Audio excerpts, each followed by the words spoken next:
everyone, my name is Zeke Ziesman and welcome back to another actual YouTube video. I know I've been doing a lot of shorts on this channel because I want at least some momentum for when TikTok inevitably gets banned, but in that time I've been brainstorming more YouTube ideas and I thought it would be fun to do a recurring series where every quarter of the year I give you guys an updated ranking on every 2023 release I see. So like this video will be covering everything I've watched from January to March, and then in July I do another video where I rank everything I've seen from January to June, and so on until at the end of the year we have a full ranking. Now that you guys know how this works, let's get right into it. At number 12 we have 65, which I'm going to give a 3 out of 10.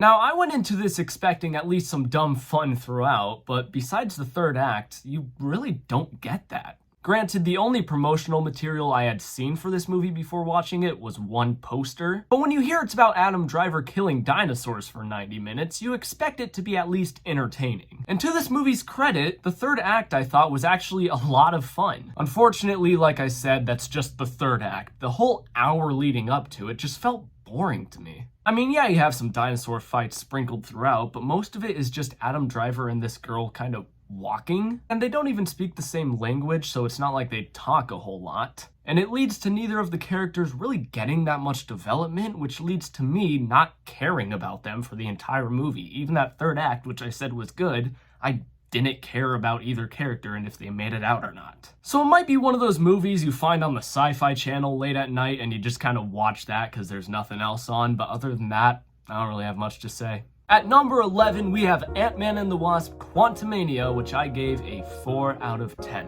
Now, I have a whole review for this movie up on the channel if you want to go watch that, but I'll just give you the cliff notes here. To me, everything in this movie felt very underdeveloped, from script stuff like characters and motivations, to technical stuff like cinematography and VFX. I mean, yeah, there's silver linings in this movie. I thought Janet Van Dyne was great, and Jonathan Majors, although he's kind of in a bit of shit right now, does play a good Kang. So overall, there are things to like about this movie. However, for me, a majority of it just felt like it should have stayed in the oven a bit longer. At number 10, we have The Pale Blue Eye, which I gave a 5 out of 10. This is gonna be a short one because this is the movie on the list I remember the least about. Now, I could excuse this and say it's because I watched it the same day I got my wisdom teeth removed, but it's probably more so that this just doesn't really stand out. It's supposed to be a whodunit murder mystery, but as a viewer, it's just not engaging because there's not many clues to go off of. Christian Bale gives a great performance since this is the third movie in a row he's had to carry, and the end reveal did actually have me shocked in a good way. However, this movie ranks so low because other than that stuff I just mentioned, I can't really remember much about it. At number 9, I have Shazam! Fury of the Gods, which I also gave a 5 out of 10.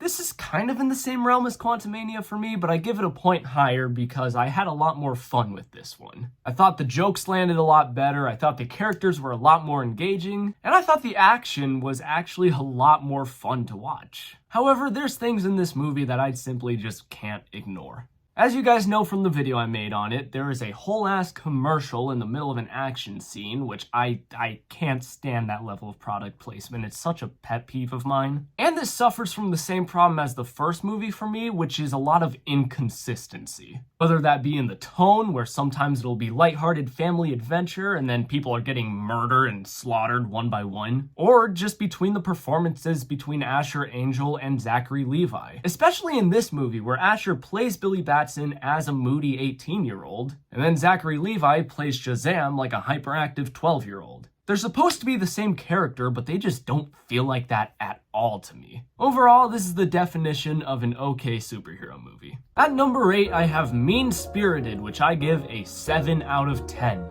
First Name Films, the studio behind this movie, was kind enough to reach out to me and give me an early screening, which is such an honor. I still cannot believe that actually happened. And it's even better that I actually really enjoyed this movie. If you don't know what Mean-Spirited is, it's a found footage horror comedy shot and edited like a YouTube vlog. It's equal parts funny as it is scary, and I just had a blast the whole time. However, I can't let the fact that the studio reached out to me to review this movie give me an unfair bias towards it, because I feel like I would be doing a disservice to you guys. Because there are things that just didn't connect with me with this movie. For instance, not every joke lands, and there are a few exposition scenes that are actually pretty important, but are shot in a way that's just not very engaging, so sometimes you don't get that information. And a lot of the characters kind of just feel like stereotypes, like they have one personality trait and that's all they get. But still a very enjoyable movie. At number 7, I have A Man Called Otto, which I give a 7 out of 10. This is gonna be another short one because, again, I just don't have much to say about it. It's just a really heartwarming movie. I thought Tom Hanks gives a good performance considering he doesn't play this type of role that often, and I thought the themes of loss and coping were really effective. However, the main duo of this movie, which is Otto and this woman who moves across the street with her family, I just couldn't buy. To the point where they're sharing emotional scenes together towards the end, and I just don't buy that Otto would really share this level of information with this woman. And while yeah, that's really the only major flaw I have with this movie besides a couple nitpicks, it's such a focal point of the film that I just can't ignore it.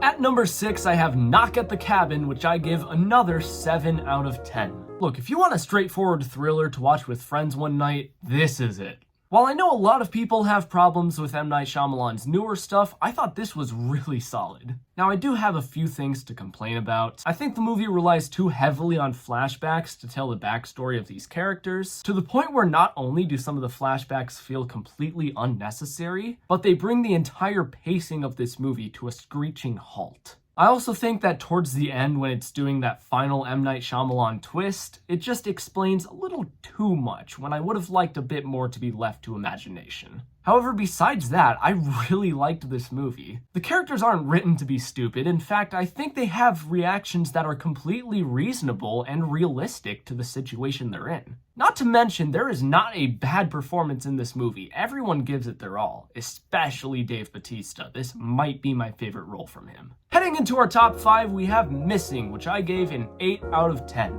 Now, I hadn't seen Searching, so I didn't know if I would really like the idea of a whole movie being shot like it was screen recorded off someone's laptop, because I expected that to wear off at some point and for me to just get sick of it and be like, oh my god, can we get some normal cinematography in here, please? But to my surprise, it was actually really engaging for this movie's entire runtime. Not once was I concerned about the movie feeling too much like a screen recording. In fact, I think it added to the tension of it. I think this is also a great whodunit because it's one of those where you're second guessing every single character in this movie. It really gives that sense that anything could happen by the end, that anyone could be revealed as the kidnapper or the killer or whatever. And while I think the final reveal was a little iffy, I still really liked this movie. At number 4, we have Cocaine Bear, which I give an 8 out of 10. Now, I know what some of you may be thinking. That movie where a bear does cocaine and eats people? That's so dumb. It is. That's why I like it. This movie has such a dumb premise and has so much fun with it. I watched this movie in the packed theater and it's easily the best theater experience I've had so far this year. Because at any given moment you would hear the entire audience either scream, gasp, laugh, you name it. Everyone was having a blast with this movie, me included.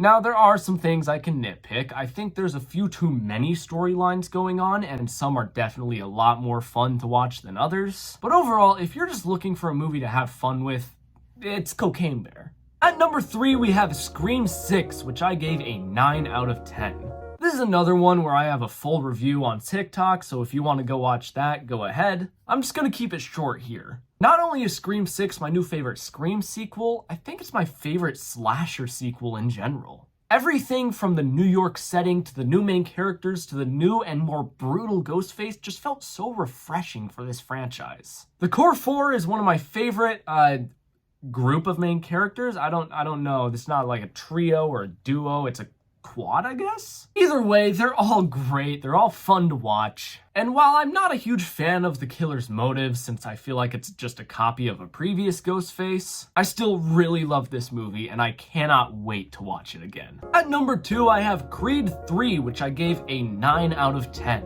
In my opinion, there has not been a single bad Creed movie. And while, like everyone, I was concerned for this movie since it didn't have Sylvester Stallone returning as Rocky, I feel like Michael B. Jordan's acting and directing in this movie, since this is his directorial debut, really show that Adonis Creed can carry his own franchise and that he can have these movies on his own without needing to piggyback off of Rocky. And still, Jonathan Majors, while it might not be a great idea to praise him right now, I think plays another great villain, even better than King in my opinion. The fight scenes are some of the most engaging in the entire Creed trilogy, which, dare I say, is better than the Rocky franchise? Either way, just a phenomenal movie. And at number 1, I have John Wick Chapter 4, which I gave a 10 out of 10.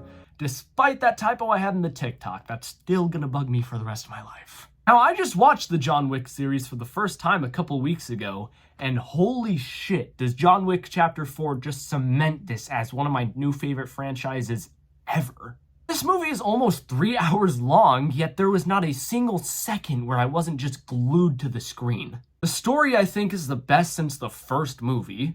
The world building continues to get even better, making me want to see more and more of this underground assassin world. And the action, oh my god, is some of the best I've ever seen in theaters. Keanu Reeves as John Wick is one of my favorite performances in an action movie ever. I mean, if you can get me hyped by just saying, yeah, you've done your job right. I think this is the best installment in the John Wick franchise, the best action movie I've ever seen in theaters, and my favorite movie of 2023 so far. And that's about it. Like I said, I'll have another one of these videos coming out in July where I add all the movies I watched between now and June. But until then, that is my 2023 ranking so far. Now again, I can't promise I'll have a lot more YouTube videos. I mean, maybe if TikTok gets banned, I'll look more into it. And that's why you should follow the socials, because if I'm not on here, I'm probably on one of those. Thank you for watching. This has been Zeke Ziesman, signing off.